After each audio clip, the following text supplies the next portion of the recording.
Is Iran getting ready to attack Israel?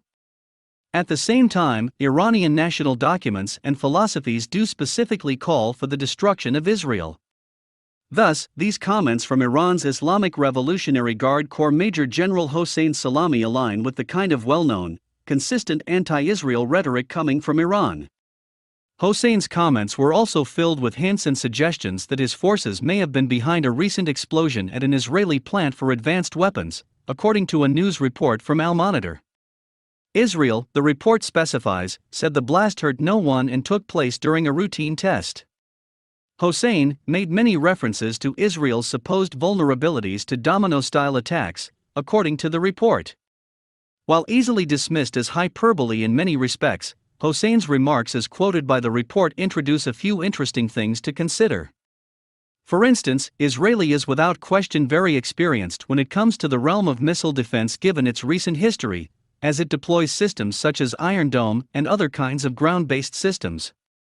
This reality might seem to make Israel less vulnerable to Iran's large arsenal of ballistic missiles, some of which potentially able to reach Israel should they be maneuvered within range. Israel is about 1,000 miles from Iran, a range which is just at the outer limits of the striking distance of most long-range ballistic missiles.